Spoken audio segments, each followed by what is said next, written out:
Probability questions can feel like an absolute minefield. 1 minute you're just flipping a coin, and the next minute the question throws a word like or, given that, or independent at you, and suddenly the maths completely changes. The secret to acing these questions isn't memorizing a list of formula, it's learning how to decode the language so you know exactly what the question is really asking you to do. In this video, we're going to look at a series of exam-style probability questions, and I'll show you the exact step-by-step methods to solve them. In the first question, we're told that events A and B are such that the probability of A is 0.4, the probability of B is 0.35, and the probability of A intersection B is 0.14. Part A of the question asks us to show that A and B are independent. Part B asks us to state with reason whether A and B are mutually exclusive. And Part C asks us to find the probability of A union B. If you'd like to play along, pause the video now. In Part A, we need to show that events A and B are independent. Now, for the events to be independent, the probability of one event happening, given that the other has definitely happened, so let's say the probability of A given B is equal to the probability of A. So what this means is that if two events are independent, knowing that event B happened gives you zero new information about event A. So the probability of A remains completely unchanged. So event B is entirely irrelevant to the outcome of A. So let's calculate the probability of A given B and see if it equals the probability of A. So for the probability of A given B, we have a formula. It's the probability of A intersection B divided by the probability of B. Now we're given the probability of A intersection B as 0.14, and we're given the probability of B, which is 0.35. And dividing 0.14 by 0.35 gives 0.4, which is the probability of A that we're given in the question. So in this case, the probability of A given B is equal to the probability of A, and therefore the events are independent. Now for part B of the question, we're asked to state with reason whether A and B are mutually exclusive. So what does mutually exclusive actually mean? Well, it means the probability of them overlapping or happening at the exact same time is absolutely zero. So if we drew two mutually exclusive events on a Venn diagram, we'd have two circles which did not overlap. And so if event A and B were mutually exclusive, the probability of A intersection B would equal 0. Now in the question, we're told that the probability of A intersection B is equal to 0.14. Now this is not equal to 0, and therefore the two events are not mutually exclusive. And for part C of the question, we're asked to find the probability of A union B. And to find this probability, we can use the addition rule. And we have a formula for this. The probability of A union B is equal to the probability of A plus the probability of B minus the probability of A intersection B. So why do we subtract the probability of A intersection B? Well, this is to avoid double counting. If we look at the two events on a Venn diagram, we'd have two intersecting circles, and the probability of A union B would be this green shaded region. And the individual probabilities, so the probability of A would be this green shaded region, and the probability of B would be this green shaded region. And you'll notice when looking at the individual probabilities of A and B, we've included the intersection of A and B for each of the individual probabilities. And so it's been counted twice. So we have to remove one occurrence. And that's why we subtract the probability of A intersection B. And so if we plug the given probabilities into this equation, we have the probability of A, which is 0.4, plus the probability of B, which is 0.35, minus the probability of the intersection of A and B, which we're given as 0.14.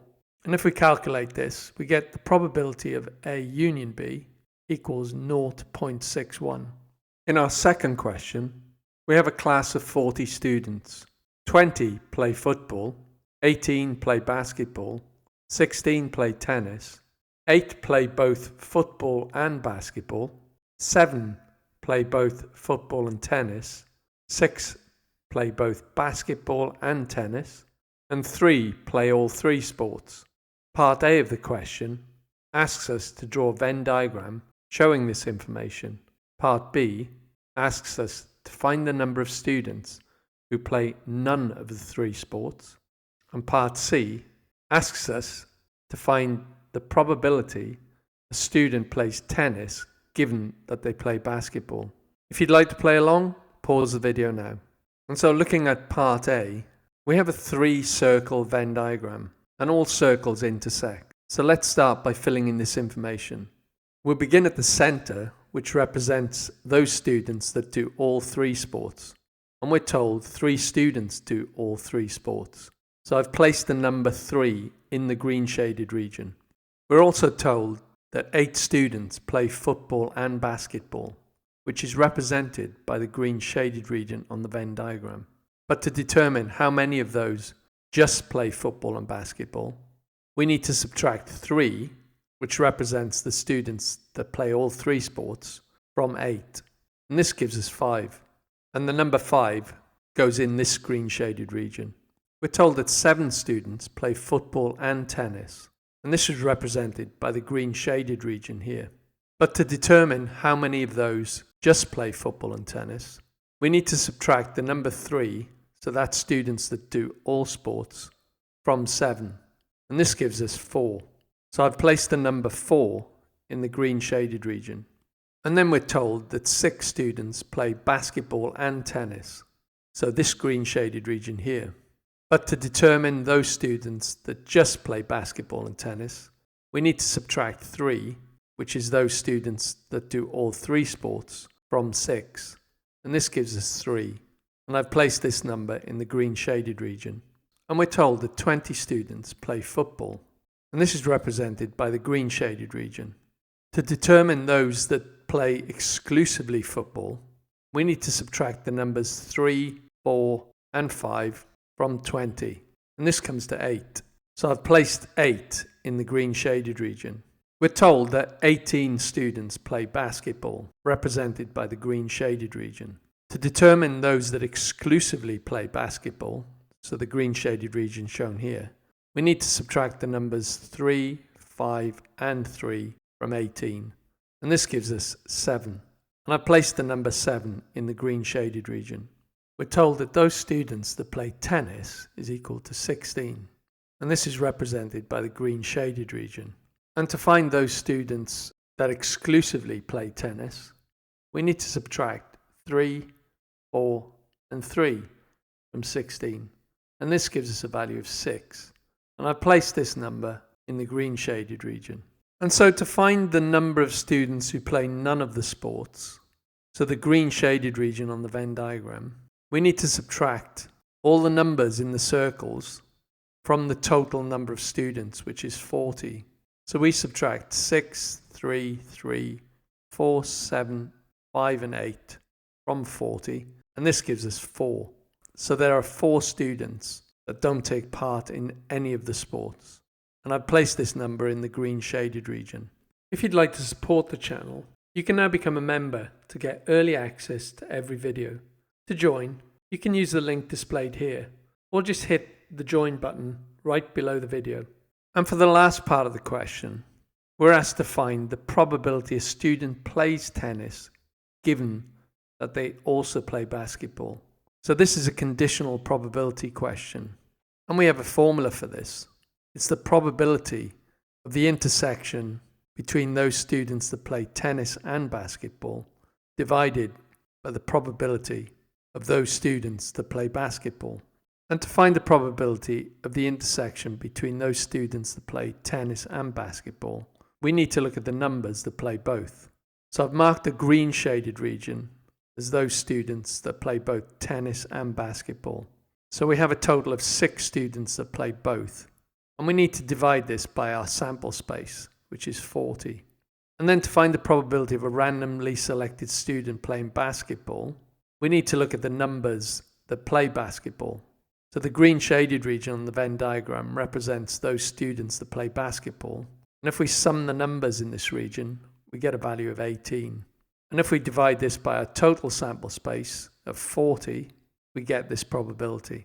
And simplifying this fraction, we get the probability that a randomly selected student plays tennis given that they play basketball is equal to 1/3. In this next question, we're told that a disease affects 2% of the population. A test for the disease is 95% accurate for people who have the disease and gives a false positive result of 3% for those without the disease. Part A of the question asks us to draw a tree diagram to represent the information. Part B asks us to find the probability that a randomly selected person tests positive. And Part C asks that given a person tests positive, find the probability that they have the disease. If you'd like to play along, pause the video now. And so for Part A, we need to draw a tree diagram. So we're told that a disease affects 2% of the population. And so the probability of someone having the disease in a population is 0.02 or 2%. And therefore, the probability of not having the disease is 0.98, as this is the complement of having the disease. And then, if someone has the disease and takes a test for the disease, then the chances of testing positive are 95% or 0.95. And therefore, the chance of testing negative is the complement of this. So it's 5% or 0.05. So these probabilities are conditional upon having the disease. We're also told that the test gives a false positive result.